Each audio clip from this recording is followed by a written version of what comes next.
Hey guys, it's been a while. What happened was that US Figure Skating actually copyrighted my video, and I was put on probation for a little while, which is why I haven't been able to comment on any of the past 4 Grand Prix. But as of 4 hours ago, they have reinstated my Skate America video, so I guess that gives me the green light to continue. In the short program, Javier Fernandez in Skate Canada beat Patrick by 3 points because Patrick messed up his triple axel and he tripled his original quad, while Javier had a pretty good short. And third place was Nobuaki Oda, who did have a quad toe triple toe that was a beauty. He wasn't componently competitive in that sense. Like he wouldn't be able to beat Patrick. Though they were pretty close. They were pretty close in score, which says something. And then the free, Javier had a brilliant short minus the flop in the first jump when he tripled his quad and fell on it, but did a quad salca, which was beautiful, and a quad toe double toe afterwards. And Patrick came in second, 8 points behind Javier, which is really worrying. He messed up on his solo quad, doubled the combination of his quad toe, triple toe, and fell on his triple axel again, and it was under-rotated. So, not a good program for him, and Nobuaki Oda was still able to hold on to a medal, and pretty much, and then the other other 7 men, I should say, had kind of switched around in rankings. I was surprised that Dennis Tan got so low because he was doing really well last year, and I think it was 4th after the short, so that was a little bit shocking. Ladies, oh my god, I can't even get over this. Like, the short program was a mess because nobody skated well, or at least or decently at least. I went to the bottom because I just have to I'm looking at a lot of time in the ladies because I have to So Polina Sheplin, who was part of the junior Russian reign last year on the junior circuit, is making her senior debut, and I guess she shouldn't do that well because she's making her debut, but even Elizaveta Tukmisheva last year won her first Grand Prix and the other Grand Prix and was expected to take the final but didn't. So at that point, she came in 10th, and I think and she attempted a triple lutz triple toe in the short, fell on it, and her triple toe was under-rotated, which kind of killed her, and then her triple loop, I think she fell on as well. And since she isn't component score strong, because she just debuted on the senior circuit, left her in 10th place, which is depressing. Gracie Gold, who was 2nd at Junior Worlds, and did really well in the World Team Trophy, was 9th because she did a triple flip, triple toe, which turned out to be a triple lip, triple toe that was under-rotated, and I think she fell on that too. And then her double axel, she also messed up on and had a bad ending spin, leaving her in 9th. Caroline Zhang was 8th. She's not, because I love this girl. She's my favorite skater of all time.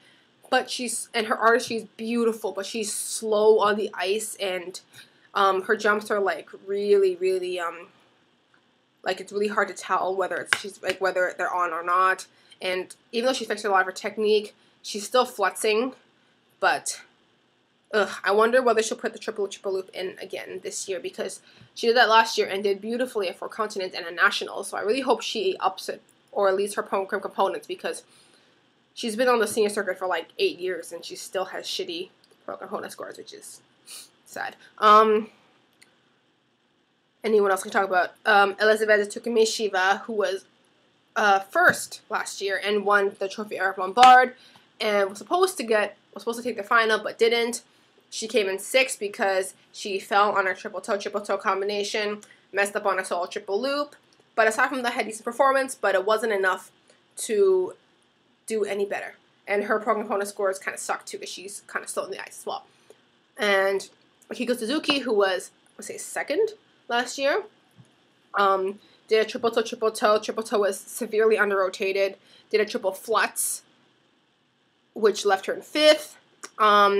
But surprisingly, Caitlin Osmond, who is like, if you live in Canada and you're into skating, she's like the biggest rave because everyone thinks that she's going to be the next Joni Rochette because of how amazing she is right now. And she had a clean short, which left her in second, and it was only beat by Eileen Givangeli from Georgia, and she attempted a triple X triple toe, which she landed, but was under-rotated the toe, but was still good enough to break 60 and be first after the short. She wasn't so lucky in the fifth because she didn't have a very clean fifth, and then came, I think, 7th overall, but, well, you won the short. That's pretty good. Caitlin Osmond came second in the short, even though Kiko Suzuki won the free, and she won it by 5 points. Had some mistakes in hers, and her 5th place finish wasn't good enough to take Caitlin second in the short, second and free, which left Caitlin in first overall and won her first K Canada title on her senior international debut. Yeah. And then things kind of came out a little bit more because Elizaveta came up and got 3rd in the free, but it wasn't good enough, and Kanako Murakami got 3rd overall. And that's, well, it was interesting. Skate Canada. I was expecting Akiko to actually win because she was on fire last year, and her conditioning looks good. And then in the pairs, it's more or less kind of like you kind of assume that's the way it's going to end up. Alina Savchenko, Robin Soliloquy from Germany, they're pretty much more than solid. Their costumes are a little bit worrisome, but they had a clean short. And then Megan Deham and Eric Radford came in second, quite a few points behind them, but still with a pretty good short. And then third was Italy's Stefan Berton and Andrej Hotarek from Italy, and third place was kind of iffy, but like I kind of knew that first and second were going to be kind of set in stone, and then unless something really bad happened. And then the free, Germans won, Canadians were second, even though Canadians had a messy free program where they messed up both of their throws. Aside from that, the Germans did pretty good, and it was enough because their pro component scores are out of the park because they're amazing, like just saying. And they almost had 130 points, which is phenomenal, and they got first. Duh. And so then it was 1, 2, 3, as said, German, Canada, Italy.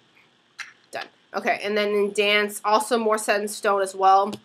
What's surprising though, because I didn't see the scores, but Virtue and Moyer were only 0.01 points ahead of Anna Cappellini and Luca Lanotte from Italy, which is like, what? Because Virtue and Moyer was first and Cappellini and Lanotte were third last year at Skate Canada, and Virtue and Moyer got Olympic gold. The same year, the Cappellini and Lanotte were, I think, like, maybe top 10 at the Olympics. So, like, they're not that they're bad, it's just that they've improved that much. And, like, if the short dance wasn't based on one compulsory dance, I would say keep that short dance for the Olympics because you might be able to kick ass at the Olympics. And that just shows how much they've improved, because even when I saw them last year, I really liked the way they skated. And when you look at the levels, Virtue and Moyer got a lot lower levels than Cappellini and Lanotte, but they only beat them by 0.01 points. It's because their component scores like overpower the Italians because, well, we've seen them skate. And then third place was Ekaterina Ryazanova and Ilya Tashenko from Russia. It's alright. Alright short dance. And the rest of the field wasn't much of a competition.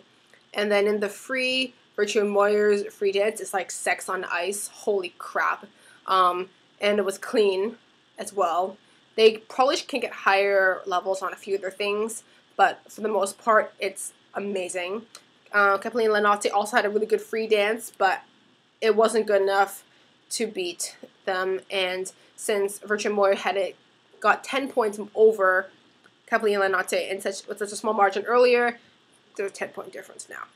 And the rest of the field didn't change much. Piper Gilles and Paul Poirier came in fourth in the free, and they had a clean free dance, so that says something on how they're improving. I wonder how they'll match up towards Kayleen Reeve and Angie Poge and Virtue and Moyer at Nationals this year. And yeah, that's about it. But I don't know how long have I talked now. 10 minutes. Oh joy. Okay. I'm not gonna do a prediction on Cup of China just because then it'll be too long. I don't see how many videos I can film this tonight so that I can catch up. Anyways, I'll see you guys later.